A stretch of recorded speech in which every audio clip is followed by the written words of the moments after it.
करें आगे शुरू। कहां तक कर लिया था आपने? चीन तो कंप्लीट हो गया था। चीन कंप्लीट हो गया तो चीन के बाद में स्टेपल वीजा हमने पढ़ लिया और नेपाल पढ़ना है आज। आज शुरू कर लेते हैं हम भारत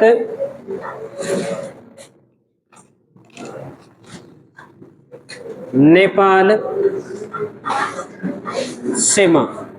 अभी अभी आपने याद किया है कि भारत और नेपाल की कितने किलोमीटर सीमा लगती है? 1751 किलोमीटर। 17 कितने होते हैं? 51 ही होते हैं क्या? तो 1751 किलोमीटर सीमा लगती है।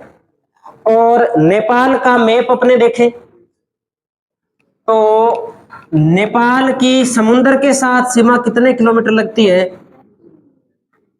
नहीं लगती। यानी कि नेपाल एक क्या है? लैंड लॉक कंट्री है, बफर स्टेट है ना? ये नेपाल है। तो नेपाल दूसरे देशों के साथ व्यापार कैसे करता है? तो नेपाल व्यापार करने के लिए भारत के कौन से बंदरगाह का उपयोग करता है? कोलकाता बंदरगाह का उपयोग करता है। एक तो ये बात अपने ध्यान में रखेंगे कि नेपाल अपना अधिकांश व्यापार दूसरे देशों के साथ कोलकाता बंदरगाह के माध्यम से करता है। दूसरी बात, नेपाल और भारत के बीच में जो सीमा है क्या वो एक प्रकार से अंतरराष्ट्रीय सीमा के रूप में ही है जैसे भारत और पाकिस्तान के बीच में है? तो इस प्रकार से सीमा नहीं है जैसे भारत और पाकिस्तान के बीच में, भारत और चीन के बीच में, इस प्रकार से सीमा नहीं। नॉर्मल सीमा है। अपने नेपाल आ जा सकते हैं नॉर्मल, अपना आधार कार्ड दिखा के। कोई पासपोर्ट की भी जरूरत अपने को नहीं पड़ती नेपाल जाने के लिए, भूटान जाने के लिए, क्योंकि इनके साथ में अपने संबंध है वो अच्छे। तो इसलिए कोई भयंकर सीमा भी हमने नहीं बना रखी। अब बात करते हैं, फिर भी कुछ तो निर्धारित है कि यहां से नेपाल शुरू होता है, यहां से भारत शुरू होता है, इधर नेपाल है, इधर भारत है। इसके बारे में अपने बात करें तो हमें ध्यान रखना है कि ये वाला जो भाग है यहां पर कुछ नदियां गुजरती है और उन्हें नदियों को लेकर के, थोड़ा बहुत सीमा को लेकर के अपना नेपाल के साथ विवाद रहता है। उस विवाद के बारे में अपने बात कर लेते हैं। विवाद क्या है, विवाद कैसे हुआ? उससे पहले चलो अपने एक बात और करें कि जो नेपाल है, नेपाल की सीमा भारत के कितने राज्यों से लगती है? कितने राज्यों से लगती है? 5 से लगती है। ये कौन सा राज्य है भारत का? उत्तराखंड। उत्तराखंड के बाद में उत्तर प्रदेश, उत्तर प्रदेश के बाद बिहार, बिहार के बाद में पश्चिमी बंगाल, पश्चिम बंगाल के बाद में कितने हो गए? 5 हो गए पूरे। 1 2 3 4 और 5। ये 5 राज्य हैं जिनकी सीमा किसके साथ लगती है? नेपाल के साथ लगती है। तो एक ये बात हम ध्यान में रखेंगे। अब अपने बात कर लेते हैं विवाद। आप एक मैप में ये भर दोगे कि ये नेपाल है और नेपाल के साथ कौन कौन से राज्यों की सीमा लग रही है। ये अपने को काम करना है मैप के अंदर, मैप के अंदर ही करना है। मैप चिपकाना है, भले मैप को काट करके छोटा करके चिपका देना, इतना भागी चिपका देना जिसमें नेपाल और नेपाल के साथ में जो भारत की सीमा लग रही है वो नजर आए। उससे फायदा क्या है? हमें ये पता रहेगा कि जो नेपाल है, नेपाल के साथ कहां से अपनी सीमा शुरू हो रही है। ये जो उत्तर प्रदेश है इसकी सीमा कहां पर है, बिहार की सीमा कहां पे है, पश्चिम बंगाल की सीमा लग रही है तो कितनी दूर में लग रही है, और सिक्किम की अगर सीमा लग रही है तो कहां तक लग रही है। ऐसे सीधे अपने नाम लिखेंगे ना, उससे अपने बहुत कुछ चीजें छोड़ देंगे। ऐसा करना नहीं है अपने को। वास्तव में जो स्थिति है उस हर एक स्थिति को देखते हुए अपने को नोट करना है। अब देखो, अपने विवाद का एक कारण है, विवाद का कारण है कि नेपाल के साथ में बहुत पहले जब ब्रिटिश भारत था, यानी कि भारत पर अंग्रेजों का अधिकार था, उस समय नेपाल के साथ एक संधि हुई थी। उस संधि का नाम क्या है? सुगाली या सुगोली की संधि। सुगाली या सुगोली की संधि, एक समझौता हुआ था। कौन से देश के साथ में? नेपाल के साथ में। अब इस समझौते के तहत क्या हुआ था? इस समझौते के तहत सीमा का निर्धारण किया गया था। सीमा का निर्धारण किस प्रकार से किया गया था, देख लेते हैं थोड़ा सा। जैसे मैं यहां पर नेपाल का मैप बनाता हूं कि ये जैसे जम्मू कश्मीर लद्दाख का जो भाग है, और इस प्रकार से ये यहाँ पे नेपाल शुरू होता है। तो जहां से नेपाल शुरू होता है ना, यहां से एक नदी गुजरती है। इस नदी का नाम है, कौन सी नदी? काली नदी। कौन सी नदी है? काली नदी। एटलस में भी हम देखेंगे इसको। ये काली नदी, और काली की एक सहायक नदी है। इस सहायक नदी का नाम है लिम्पाधुरा नदी। कौन सी नदी है? लिम्पाधुरा नदी। काली नदी तो बनाती है नेपाल और भारत की पश्चिमी सीमा, और नेपाल और भारत की जो पूर्वी सीमा बनाती है, उस नदी का नाम है मेंची नदी, जो यहाँ पे है। इस प्रकार से लगभग यहां से गुजरती है। इस नदी का नाम है मेंची नदी। अब विवाद क्या किस बात को लेकर के विवाद है? तो विवाद थोड़ा सा इस प्रकार से है कि ये जो काली नदी है, इस काली नदी से आगे जो लिम्पाधुरा नदी है, ये लिम्पाधुरा नदी पड़ती है अपने में। लेकिन नेपाल कहता है कि काली नदी के आगे का जो भाग है, जो लिम्पाधुरा नदी तक का भाग है, वो हमारा है। बस इतनी सी बात को लेकर के क्या है? विवाद है। हम कहते हैं कि सीमा यहां तक है आपकी, और नेपाल वाले कहते हैं कि हमारी सीमा कहां तक है? इस लिम्पाधुरा नदी तक है। बस इतनी सी बात को लेकर के क्या है? विवाद है, जिसे अपने काला पानी लिपुलेख विवाद भी बोल देते हैं। एक कारण और क्या है?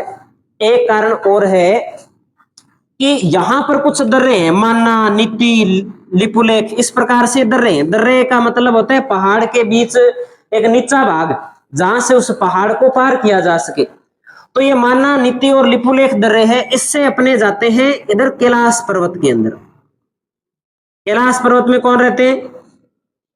भगवान शिव जी का निवास स्थान माना जाता है। तो बहुत सारे यात्री जाते हैं, बहुत सारे यात्री जाते हैं। तो वो कौन से दर्रे का उपयोग करते हैं? इस माना दर्रे का उपयोग करते हैं।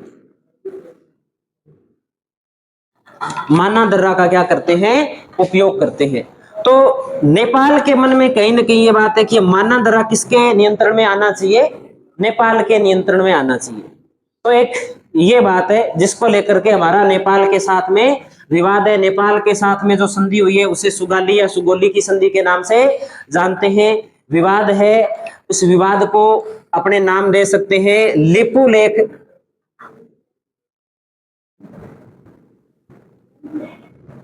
काला पानी विवाद। अब इस नदी को लेकर के विवाद हो गया, तो इस नदी के पानी को लेकर के भी विवाद हो गया। नेपाल कहते हैं कि इस नदी का पानी मैं उपयोग करूंगा, भारत कहते हैं कि ये नदी तो सीमा पर बहती है, इसका तो पानी हम भी उपयोग करेंगे। इस बात को लेकर के भी थोड़ा बहुत विवाद है, वो चलता रहता है। तो ये प्रमुख रूप से अपनी बात है जो हमें ध्यान में रखनी है। इसके लिए हम एक बात नोट कर देते हैं, इस साइड के अंदर भी विवाद इस प्रकार से है।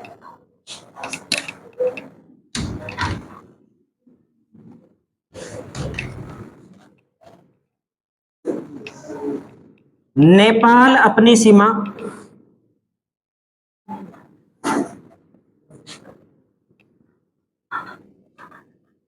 लिम्पाधुरा नदी तक मानता है, जबकि भारत अपनी सीमा काली नदी तक, काली नदी तक मानता है। बस इतना सा विवाद है, ज्यादा कोई विवाद नहीं है। आपस में जोर जोर से बोल लेते हैं लेकिन कभी लड़ते नहीं है। ठीक है, ये कहानी है यहाँ की।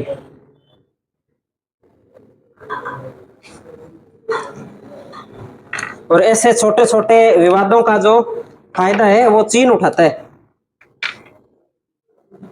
चीन इनको भड़काता रहता है कि आपकी भूमि पर भारत कब्जा कर रहा है, ये है, ऐसे तो आपको सारे सारे नेपाल पे ही कब्जा कर लेगा। तो वो कहते बात तो सही है, कई बार उनके बहकावे में आ भी जाता है।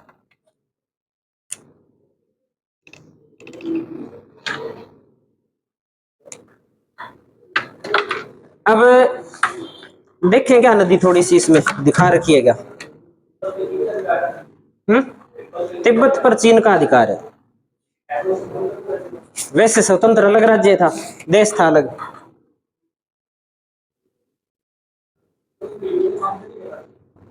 क्या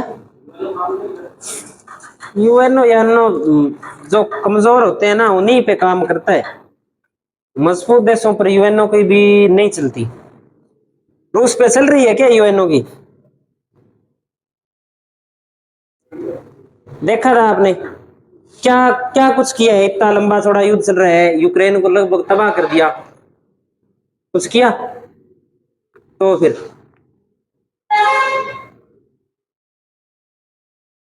शांति में सुनते हैं एक दूसरे की बात। मामला गर्म होने के बाद में नहीं सुनते कोई। इसमें देखो काली नदी तो दिखा रखी है जो जम्मू कश्मीर, हिमाचल प्रदेश, पंजाब, हरियाणा, उत्तराखंड और दिल्ली चंडीगढ़ का जो प्राकृतिक मैप है ना, इस पुराने वाली एटलस में तो 10 नंबर पेज पे है ये वाला मैप। ये वाला जो मैप है इसमें अपने को काली नदी तो मिल जाएगी, बिल्कुल सीमा बनाती हुई जा रही है। और इस काली नदी, जहां काली लिखा है, इस काली नदी से थोड़ा सा ऊपर जो भाग दिखा रखा है जो पिंडारी ग्लेशियर की ओर जा रहा है, ये शायद लिम्पादुरा नदी है जिसका नाम नहीं लिखा हुआ। नेपाल अपनी सीमा इस नदी तक बताता है। तो ये इतना सा विवाद है। पिंडारी ग्लेशियर की ओर से एक लाइन आ रही है ना जो काली नदी के ऊपर आकर के, जो जहां काली लिखा हुआ है उसके ऊपर आकर के मिलती है, जहां हिमालय का यह स्थित है, ये वाला भाग ग्लेशियर से ये वाला भाग इस पर है, नेपाल अपना अधिकार बताता है। इतनी सी कहानी है, ज्यादा कोई लंबी चौड़ी कहानी नहीं है। ये हो गया अपने नेपाल। अब नेपाल के बाद में हम पढ़ लेते हैं भूटान। बात समझ में तो आ गई सभी के?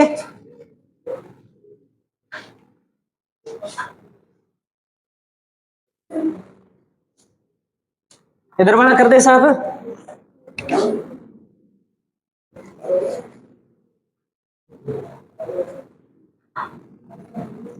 भूटान, भूटान के साथ में अपना कोई विवाद नहीं है मेरे हिसाब से। तो भूटान भारत का अच्छा मित्र है।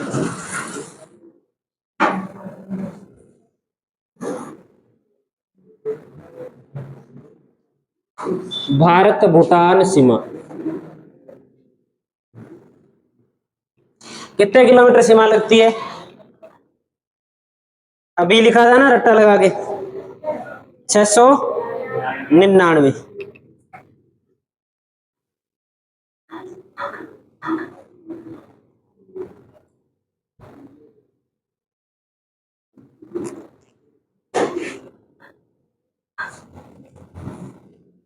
ये है सिक्किम और ये इस प्रकार से है, ये भूटान है।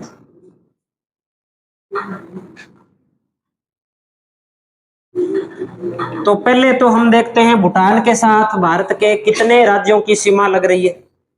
देखो भाई, 4 की लगती है, 5 की लगती है, 7 की लगती है, 4 की लगती है। तो एक तो किसकी लगती है? सिक्किम की लगती है। और सिक्किम के बाद में ये वाला जो ऐसे भाग है, यहाँ किसकी लगती है? वेस्ट बंगाल की लगती है ना। और ये वाला जो भाग है इसमें असम की सीमा लगती है, और इधर किसकी सीमा लगती है? अरुणाचल प्रदेश की।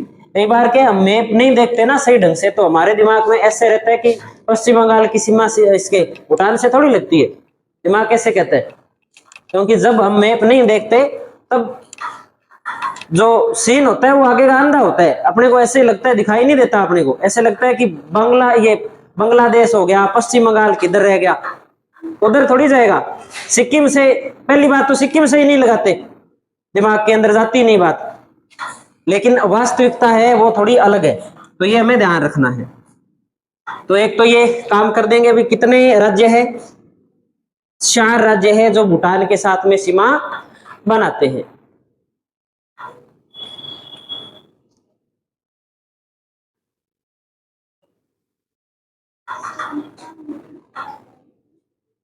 क्या चीज है?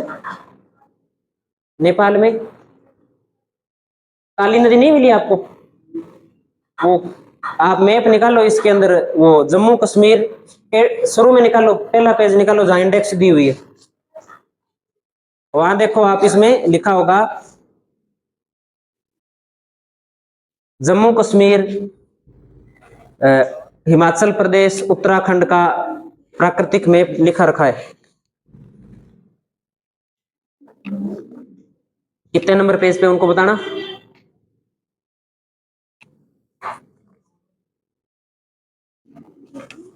9 नंबर पेज बता रहे हैं, 9 नंबर पेज निकालो। ये 9 नंबर नहीं, आगे है, ये वाला मैप है। इस वाले मैप में ये देखो, यहाँ पे ये हिमालय का ये लिखा हुआ है ना, इसके पास में देखो यहाँ पे काली नदी भी लिखी है, और इस काली नदी के ऊपर से इस पिंडार ग्लेशियर से एक नदी आ रही है, वो है लिम्पाधुरा नदी।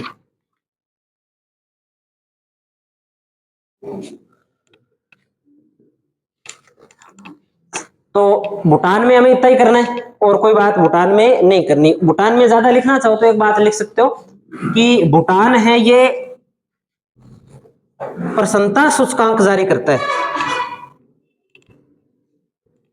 भूटान विश्व का एकमात्र ऐसा देश है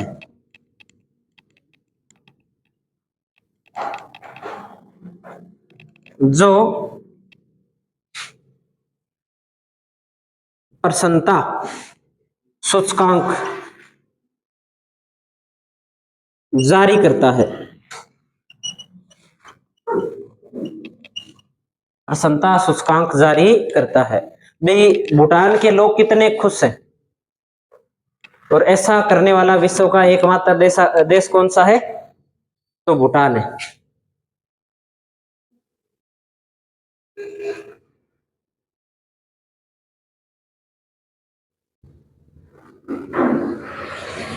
तो ये अपने भूटान कंप्लीट हो गया। भूटान के बाद में हम पढ़ लेते हैं बांग्लादेश, पढ़ लेते हैं। भारत और बांग्लादेश की सीमा बनाने वाली रेखा किस नाम से जानी जाती है? कौन सी रेखा? भारत और बांग्लादेश की सीमा बनाने वाली रेखा रेड क्लिफ रेखा। बात करके आए थे ना अपने। रेड क्लिफ रेखा सीमा बांग्लादेश के साथ क्यों बनाती है? क्योंकि बांग्लादेश पहले पाकिस्तान का भाग था, और भारत और पाकिस्तान का जब विभाजन किया गया था तब कौन सी रेखा के द्वारा किया गया था? रेड क्लिफ रेखा के द्वारा किया गया था। तो भारत और बांग्लादेश के बीच में भी रेड क्लिफ रेखा है, जिसका निर्धारण 1947 के समय 14 से 17 अगस्त के बीच में किया गया था। तो भारत बांग्लादेश सीमा कौन सी रेखा द्वारा? रेड क्लिफ रेखा के द्वारा सीमा का निर्धारण किया गया है। हमें पता है कि पड़ोसी देशों के साथ जब सीमा की लंबाई की बात करते हैं तो सबसे ज्यादा सीमा कौन से देश के साथ लगती है भारत की? बांग्लादेश के साथ लगती है। और कितनी लगती है? 4096 किलोमीटर लगती है। अब आंकड़े याद आ रहे हैं ना साथ साथ में, ये याद रखना है हमें। अब अगली बात करते हैं, कितने राज्यों की सीमा लगती है। तो पहले एक तो हम बना लेते हैं मैप, और आप निकाल लो एटलस। एटलस के अंदर आप नक्शा निकाल लो, बांग्लादेश के साथ में जो सीमा वाला मैप है वो निकाल लो आप।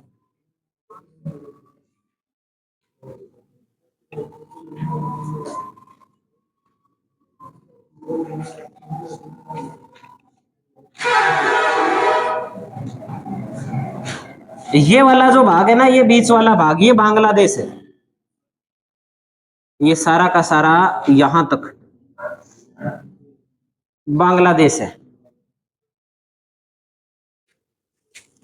अब पहले अपने एटलस में देख लेते हैं, फिर अपने आगे बात करते हैं।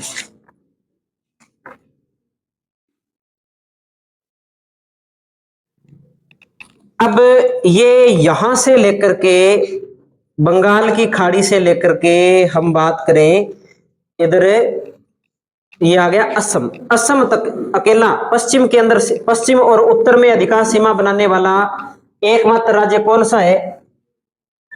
कौन सा राज्य है यहां तक? वेस्ट बंगाल। वेस्ट बंगाल के बाद में देखो, यहां पर थोड़ी सी सीमा किसकी लग रही है? असम की लग रही है। बिल्कुल थोड़ी सी सीमा इस प्रकार से होते हुए यहां पर बीच में एक राज्य और आ जाता है ऐसे, और यहां पर बीच में फिर ये जो ऐसे सीमा है, ये राज्य कौन सा आ गया? असम। एटलस में अपने दे रखा है कि ये जो राज्य है, ये राज्य कौन सा है? असम है। इस प्रकार से थोड़ा आगे की ओर भी जाता है। और ये बीच में जो राज्य है, ये राज्य कौन सा है? मेघालय। ये वाला राज्य कौन सा है? त्रिपुरा। और ये वाला राज्य कौन सा है? मिजोरम। अब देखो इसमें पश्चिम बंगाल, फिर थोड़ी सी सीमा असम की, फिर मेघालय की, फिर वापस असम की, फिर त्रिपुरा की, और फिर मिजोरम की। और मिजोरम के यहां से ये वाला जो भाग है, इधर कौन सा देश शुरू हो गया?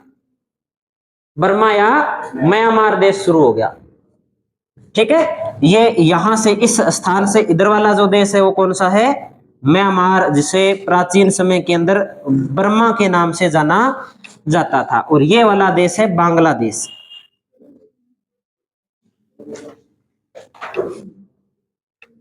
अब बात कर लेते हैं कि राज्य कितने हो गए भैया? 1 2 3 4 और 5। 5 राज्य सीमा बनाते हैं। राज्यों की संख्या कितनी है? 5। 5 राज्य सीमा बना रहे हैं। सबसे ज्यादा सीमा कौन सा राज्य बना रहे?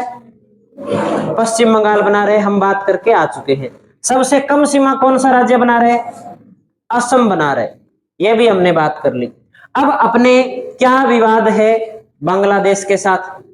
बांग्लादेश के साथ छोटे मोटे विवाद अपने चलते रहते हैं। कोई द्वीपों को लेकर के है, कोई थोड़ी बहुत सीमा को लेकर के भी है, ज्यादातर शरणार्थी आने वाली समस्या को लेकर के है। लगभग अपने बात करें, थोड़ी सी बात कर लेते हैं हम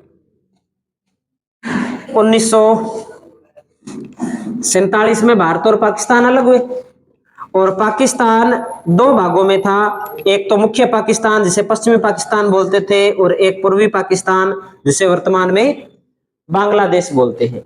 हुआ क्या, उस समय की बात यह रही कि जो पाकिस्तान की सरकार चलती थी, वो इस पश्चिमी पाकिस्तान, जो आज पाकिस्तान है, इस स्थान के जो लोग थे वो चलाते थे।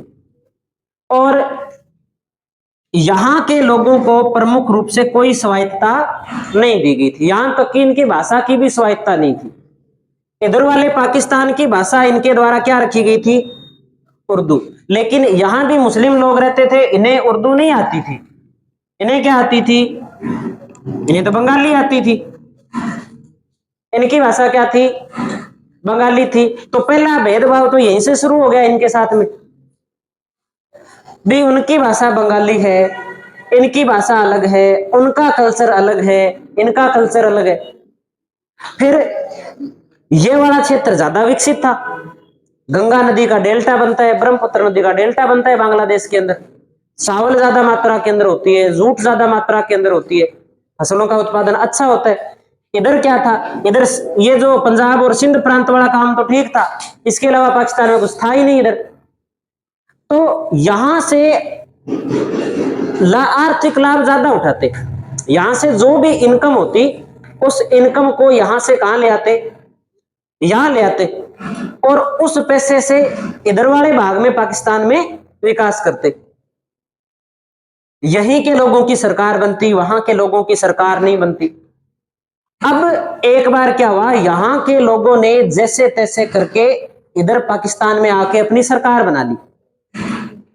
जब उन लोगों ने यहां पे आके सरकार बना ली तो इन लोगों ने उन लोगों की सरकार को यहां पर चलने नहीं दिया। तब धीरे धीरे जाकर के उन लोगों के समझ में एक बात आई कि ये जो लोग है इधर वाले पश्चिमी पाकिस्तान वाले, ये पूर्वी पाकिस्तान का विकास करने ही नहीं देंगे। तब इन्होंने सोचा कि अपने क्या हो जाते हैं, इससे अलग हो जाते हैं। लेकिन पाकिस्तान किसी भी हालात में नहीं चाहता था कि पूर्वी पाकिस्तान है, जो पूर्वी बंगाल है, वो हमसे क्या हो, अलग हो। तो इन्हें आजाद करवाने के लिए कौन आता है बीच में इनके, भारत आता है। भारत ने अपनी सेना किधर भेज दी, बांग्लादेश में भेज दी। भारत ने अपनी सेना बांग्लादेश के अंदर भेज दी और धीरे धीरे करते हुए पूरे बांग्लादेश के ऊपर क्या कर लिया, अधिकार कर लिया। पाकिस्तान के 90,000 से अधिक सैनिक थे, उनको सरेंडर करवा दिया, गिरफ्तार कर लिया, पकड़ लिया, उनको बंदी बना लिया। और उन सैनिकों को छोड़ने के बदले मांग रखी गई कि जो पूर्वी बंगाल है उसे पाकिस्तान से क्या किया जाएगा, अलग किया जाएगा। और इसी सहमति के ऊपर वहां पर एक 1971 के अंदर एक देश बनता है, उस देश का नाम क्या है, बांग्लादेश। तो बांग्लादेश को किसने आजाद करवाया था, भारत ने आजाद करवाया था। तो एक कहानी तो ये अपने को थोड़ी सी ध्यान में रखनी है। आगे अपने बात करते हैं और अपने क्या विवाद है। तो एक विवाद रहता है कि बांग्लादेश के अंदर एक जनजाति रहती है, उस जनजाति का नाम है चकमा। कौन सी जनजाति रहती है, चकमा। और चकमा की कुछ पहाड़ियां भी पड़ती है छोटी मोटी अपने इस बांग्लादेश के अंदर। ये बांग्लादेश की जो चकमा जनजाति है, ये इधर असम के अंदर, इधर मेघालय के अंदर और इधर पश्चिम बंगाल के अंदर शरणार्थियों के रूप में आ जाते हैं। यानी कि बांग्लादेश का जनसंख्या घन तो बहुत ज्यादा है, बहुत ज्यादा जनसंख्या है देश क्षेत्रफल के मुकाबले।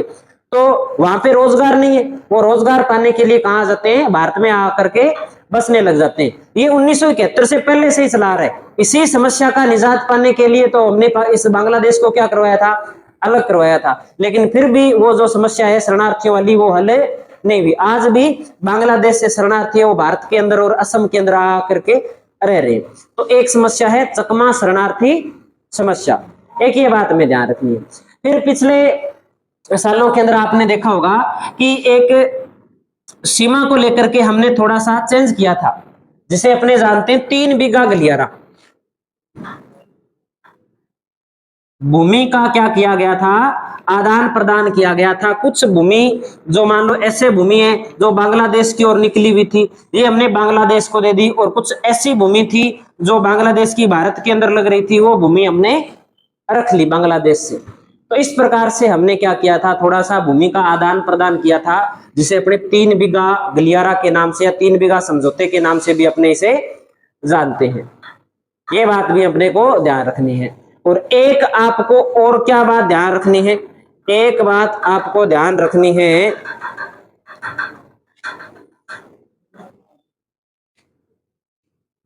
आप मैप निकालो।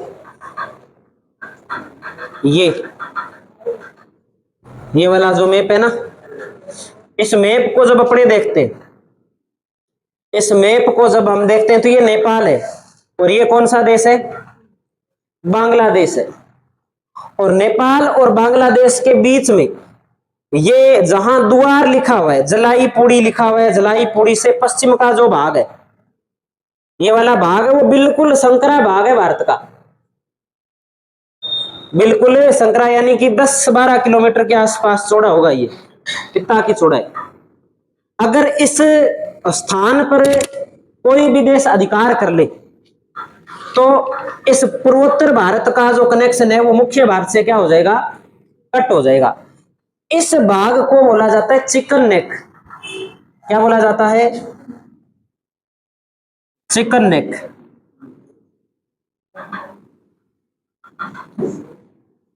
मुर्गे की गर्दन बोलते हैं इसे। कई बार पूछा हुआ प्रश्न है कि चिकन नेक क्या है, तो भारत का वह संकरा भाग जो नेपाल और बांग्लादेश के मध्य स्थित है वो चिकन नेक के नाम से जाना जाता है। ये सारी बातें हमें नोट करनी है, तो हम नोट कर लेते हैं। और एक बात और हम चलो नोट करेंगे, तभी उसके साथ में हम देख लेंगे।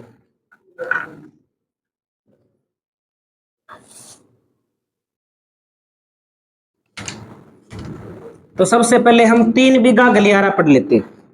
चिकन नेक मिल गया ना सभी को।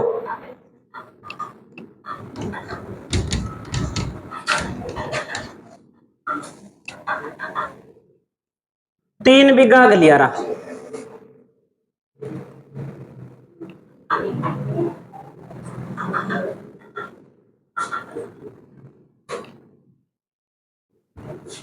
भारत व बांग्लादेश के मध्य भूमि के आदान प्रदान को लेकर एक समझौता हुआ है जिसे 3 बीघा गलियारा के नाम से जाना जाता है। एक इनके साथ जो समस्या है वो है चकमा शरणार्थी समस्या। जो चकमा जाति के लोग हैं वो भारत में आकर के क्या लेते हैं, शरण लेते हैं। तो एक ये बात हमें इसमें ध्यान रखनी है। और एक हमें बात ध्यान रखनी है, जीरो लाइन।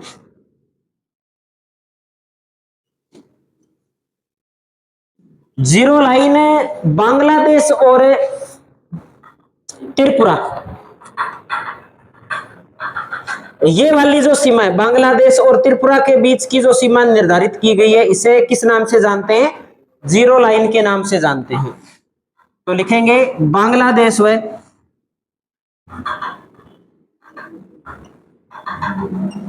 त्रिपुरा के मध्य की सीमा और 24वीं समांतर रेखा की जो सीमा है वो कौन से देशों के बीच में,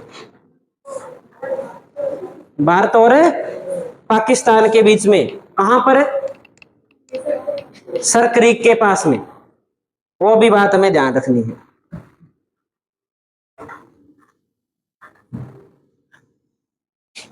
अगली बात अपने करते हैं इसी मैप में। देखो असम कितनी बार सीमा बना रहे हैं बांग्लादेश के साथ में, 2 बार सीमा बना रहे हैं। तो लिखेंगे असम राज्य बांग्लादेश के साथ 2 बार सीमा बनाता है।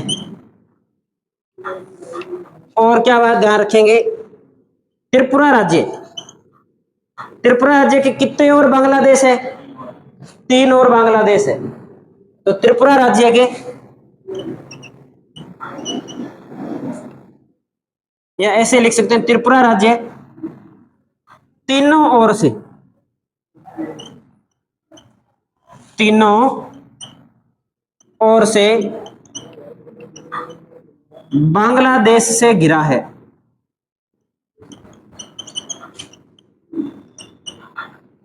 बांग्लादेश से घिरा है, ये बात हमें ध्यान रखनी है।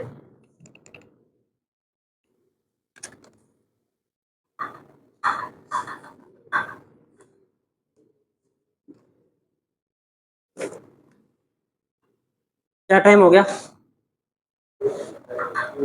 2-3 मिनट रह गए। 2-3 मिनट का ही काम रहा है अपने। कौन सा राज्य रह गया, कौन सा देश रह गया पढ़ने वाला? म्यांमार। तो लिखो भारत म्यांमार सीमा। भारत म्यांमार सीमा।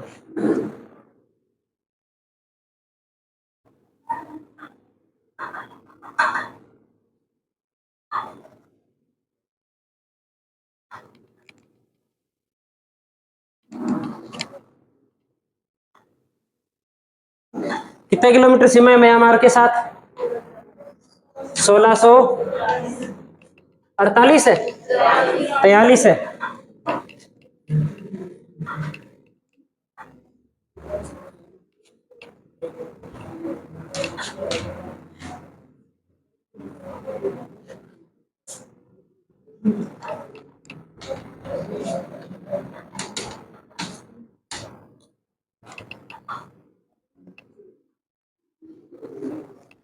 तो भारत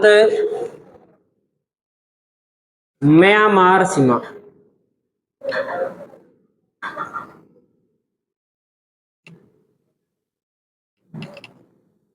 एटलस निकालो आप,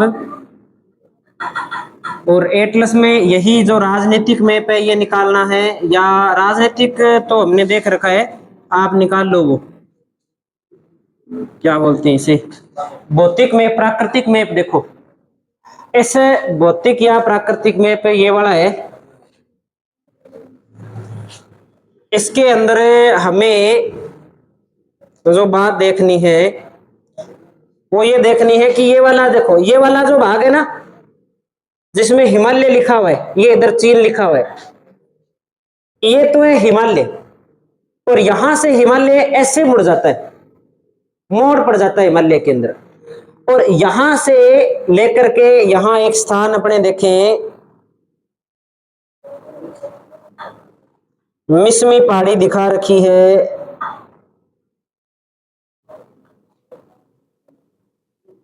ये जो स्थान है नामचा बरवा लिखा हुआ, शायद इसमें नहीं है, नामचा बरवा। इस नामचा बरवा से ये जो मोड़ पड़ जाता है, इस मोड़ के बाद में जो ये ऐसे पहाड़ियां फैली हुई है ना, इस पर्वत श्रृंखला को किस नाम से जानते हैं हम?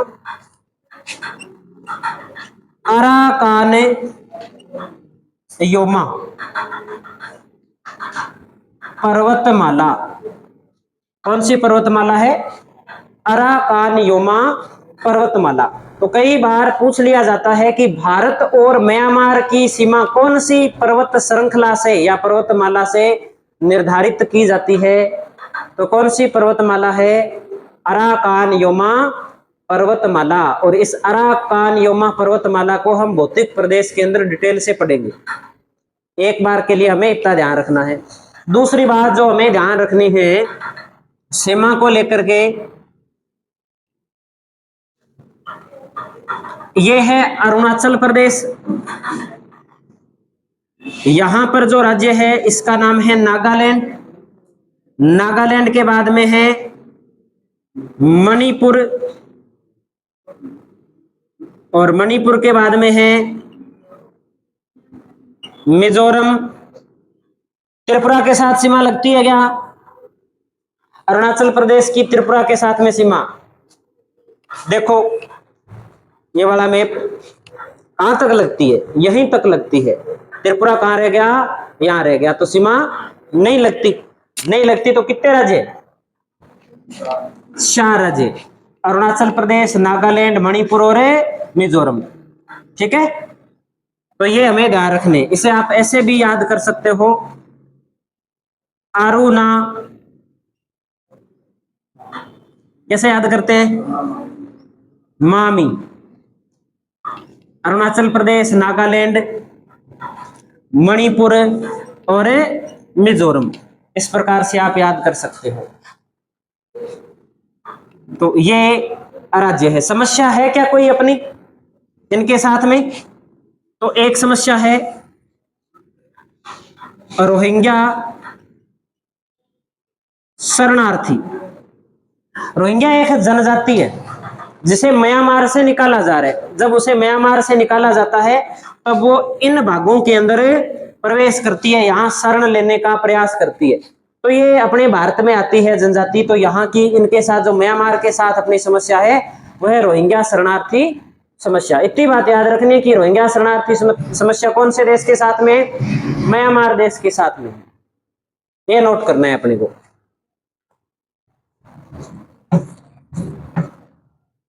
तो ये अपने जो स्थलीय सीमा वाला जो काम है वो कंप्लीट हो गया। अब हमें थोड़ा सा देखना है, एक तो जो अंडमान निकोबार द्वीप समूह के आसपास वाला जो क्षेत्र, एक श्रीलंका के आसपास वाला जो क्षेत्र, अरुणाचल, वो अंडमान निकोबार वाला तो अपने भौतिक प्रदेश में देख लेंगे, और श्रीलंका वाला हम अगली क्लास के अंदर कर लेते हैं। फिर अपना ये सामान्य परिचय कंप्लीट होता है, फिर अपने भौतिक प्रदेश शुरू करेंगे। आज वाला समझ में आया होगा सभी के? कोई बात जो समझ में नहीं आई हो पूछना हो कोई?